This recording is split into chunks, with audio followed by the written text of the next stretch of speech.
Quand on parle de Saint-Michel, on pense à ça, ou bien à ça, ou même à ça. Et vous connaissez forcément un paquet de Michel autour de vous, puisque ça a été le deuxième prénom le plus donné en 1947 chez les hommes, après Jean. Il y a eu plus de 32 000 petits Michel nés cette année-là. Et de fait, avec toute cette génération née à l'après-guerre, on a vu apparaître la fameuse bande des Michel chanteurs. Quand j'étais chanteur.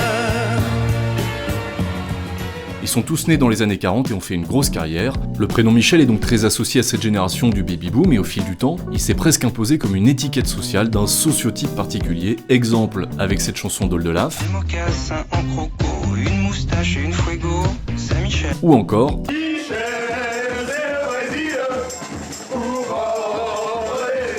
Ici, on peut lire entre les lignes le profil d'un Michel pour lequel on a beaucoup de tendresse, qui est en léger décalage avec les codes sociaux de son époque, et qui fait donc un peu sourire malgré lui. Mais Michel impose quand même un certain respect. Et si on reprend notre courbe des prénoms, on voit que les temps ont bien changé car depuis 2010, le prénom Michel est donné moins de 100 fois par an. Mais nous, on pense qu'il est grand temps d'inverser la tendance et de montrer que Michel est un prénom très stylé, et pour le montrer, il faut aller regarder dans la Bible. Allons donc voir aux origines bibliques du prénom Michel. On va traiter ça en 5 petits chapitres et franchement ça vaut le coup de rester. On peut déjà vous dire qu'on va découvrir une kyrielle de tableaux vraiment excellents, on va plonger dans l'Apocalypse et même s'approcher de Lucifer, c'est quand même pas dégueu. Allez, c'est parti. Dans la Bible, Michel est un personnage bien particulier, c'est un archange. Le mot archange vient de 2 termes grecs, angelos, le messager, et arché, le commandement. Donc un archange, c'est d'abord un ange, donc un messager. Mais c'est plus que ça, parce qu'il commande. Donc c'est le chef des anges, le chef des messagers. Et dans la Bible, on recense 3 archanges. Gabriel, bien sûr, qui vient annoncer à Marie qu'elle va donner naissance à Jésus. Raphaël, que vous retrouverez dans les péripéties du jeune Tobie. Et Michel, donc, sur lequel on va se pencher aujourd'hui. En peinture, les archanges sont quasiment tout le temps représentés sous forme humaine, avec des ailes dans le dos. Alors voyons maintenant pourquoi notre archange s'appelle Michel et pas Gargamel. Dans la Bible, les noms des personnages bibliques ont toujours une signification qui est là pour nous renseigner sur leur rôle ou leur mission. Il n'est d'ailleurs pas rare qu'un personnage change de prénom au cours de son existence, comme pour signifier que son histoire ou sa mission vont évoluer. C'est le cas d'Abraham, par exemple. Il s'appelle Abram au début, puis il récupère une syllabe et devient Abraham. Alors, regardons Michel, mais prenons le temps de nous pencher carrément sur nos 3 archanges. Gabriel signifie littéralement Dieu est fort, et Gabriel est présent dans des épisodes de Révélation. C'est celui qui annonce la puissance de Dieu, comme dans l'épisode de l'annonce à Marie, qu'on appelle l'Annonciation. Une vierge qui va enfanter, c'est quand même pas tout à fait rien. Raphaël signifie Dieu guérit, et justement dans l'épisode où Raphaël accompagne Tobie, il est question d'une affaire de remède contenue dans un poisson. On vous met quelques tableaux, il y en a d'ailleurs un qui se trouve dans l'église Saint-Eustache aux Halles à Paris. Et Michel alors ? Eh bien, les anglo-saxons avec Michael ou les russes avec Mikhail sont plus proches à l'oreille de l'origine du prénom puisque la version hébraïque de Michel c'est Michael. On peut décomposer le prénom en 3 syllabes. Mi, qui veut dire qui, Ra, qui veut dire comme, et El, qui veut dire Dieu. Littéralement, Michel veut dire qui comme Dieu, donc de façon mieux formulée, qui est semblable à Dieu. Sauf qu'il y a une petite subtilité additionnelle. Si on veut être vraiment très fidèle à la traduction hébraïque, son prénom est une question. Littéralement, Michel signifie qui est comme Dieu, sous forme d'une question rhétorique. Donc en fait, en français, on pourrait aussi dire que Michel est une question. Michel ? Michel ? Michel ? Non, pas toi, Augustin. Michel, à travers son prénom question, indique que personne n'est égal à Dieu, car à la question qui est comme Dieu, nul n'est égal à lui. Maintenant qu'on a dit que le prénom Michel, Michael, signifie qui est comme Dieu, et que le nom nous renseigne sur la mission, il serait peut-être bon d'aller voir ce que ce bon Michel a fait dans la Bible, pour vérifier la cohérence avec le prénom. Pour comprendre la mission de l'archange Michel, il faut tout d'abord aller dans le livre de Daniel. Ça se trouve dans l'Ancien Testament, bien avant Jésus donc. Pour vous donner un petit peu de contexte, le livre de Daniel raconte l'histoire de Daniel, un jeune juif exilé à Babylone. Il est notamment connu pour avoir survécu à des lions dans une fosse. Et dans la 2e partie du livre, Daniel relate des visions prophétiques sur les royaumes à venir à la fin des temps. En Daniel 10-13, c'est là qu'on parle de Michel pour la première fois dans la Bible. Le chef du royaume de Perse m'a résisté pendant 21 jours, mais voici, Michel, l'un des principaux chefs, est venu à mon secours. Chez Rembrandt, on voit bien Michel qui porte secours à Daniel. Et puis ça continue en Daniel 12:1. Mais en ce temps-là, Michel se lèvera, le grand prince qui se tient au-dessus devant les fils de ton peuple. Et ce sera un temps de détresse tel qu'il n'y en a pas eu depuis que des nations existent. Dans le livre de Daniel, Michel est nommé lors de visions apocalyptiques.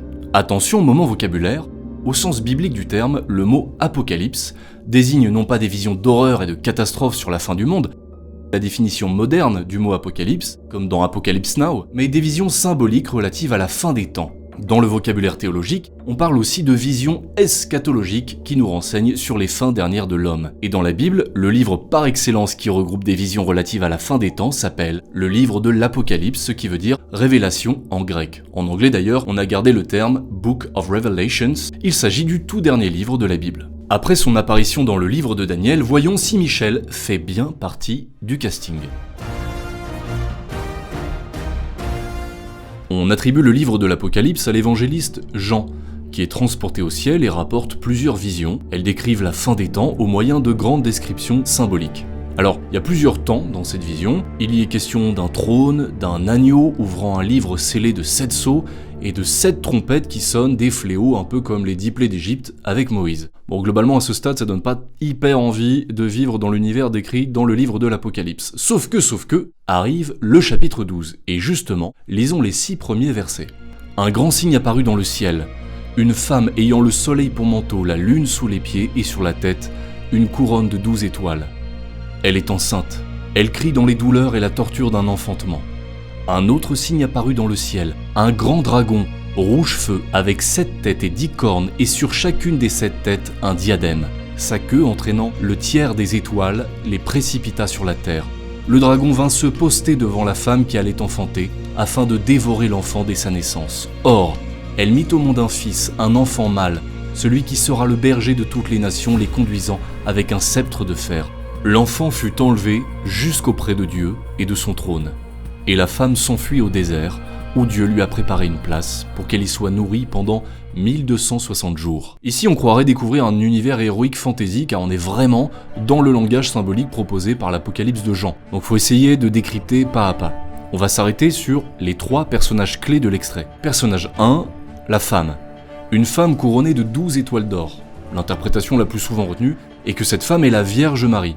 Vous avez d'ailleurs une quantité astronomique de représentations de la Vierge couronnée d'étoiles en peinture. Ces 12 étoiles du livre de l'Apocalypse ont même carrément inspiré un drapeau bien connu, mais l'Église catholique propose aussi 2 autres niveaux d'interprétation, car cette femme pourrait aussi représenter le peuple d'Israël avec ses 12 tribus, ou encore l'Église avec les 12 apôtres. Bref, cette femme enfante donc dans la douleur, puis un autre personnage apparaît. Personnage 2, le dragon rouge.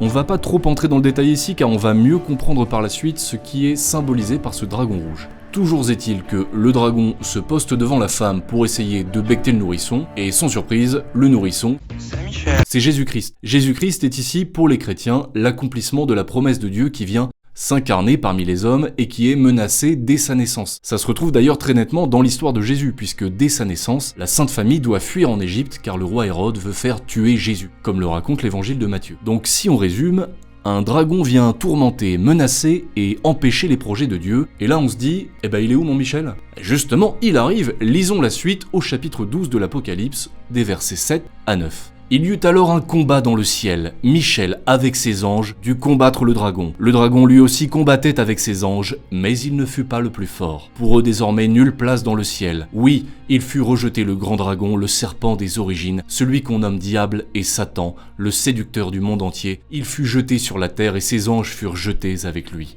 Le dragon, c'est dit textuellement, est une représentation symbolique du diable, de Satan. Et qui vient combattre le dragon ? C'est Michel. L'image de Michel trucidant le dragon est donc non seulement un symbole du combat contre le mal et contre le diable, mais aussi un symbole du défenseur qui protège la femme enceinte et l'enfant qu'elle porte, menacé de mort avant même sa naissance. En ce sens, Michel est l'ange protecteur par excellence, ce qui fait écho à sa mission dans l'Ancien Testament, protecteur d'Israël. C'est un peu notre Gandalf à nous. D'ailleurs, Michel, en tant que guerrier au service du bien, a notamment été repris comme figure de référence chez les militaires. En effet, Saint Michel est le saint patron des parachutistes, et vous vous souvenez, Michel est un ange dont le nom signifie « qui est semblable à Dieu ». Et c'est là qu'on peut faire un parallèle entre 2 anges aux trajectoires opposées, Michel et Lucifer. On a tendance à l'oublier tant son nom est associé au diable, mais Lucifer dans la Bible est aussi un ange, mais un ange qui a été déchu. Il était le plus beau et portait la lumière, car Lucifer vient du latin lux, la lumière, et ferre, porté, mais bouffé par l'orgueil, il a voulu prendre la place de Dieu. Si on résume, à Lucifer qui veut prendre la place de Dieu, Michel rappelle que personne n'est égal à Dieu. Autrement dit, Michel c'est l'anti-Lucifer, celui qui rappelle que tout vient de Dieu, que personne ne peut égaler Dieu. Le dragon rouge, symbole du diable que combat Michel dans l'Apocalypse, peut donc être associé à Lucifer.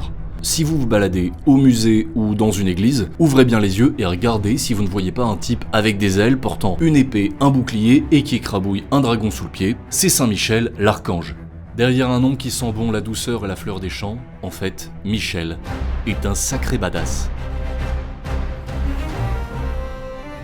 Bon JB là c'est sûr, hein, après cette vidéo, la courbe des Michel va s'inverser. Hein. Qu'est-ce que t'en penses ? Bon, si cette vidéo t'a plu, n'hésite pas à la commenter, la liker, la partager à tous les Michel, Micheleux, au masculin, au féminin, à tous les gens Michel que tu connais. Et puis on te donne rendez-vous à très vite. Petit pouce en l'air, c'est vraiment le truc de boomer. Ça fait un peu boomer, ouais, Ça c'est fait ça. boomer. Alright, Jones.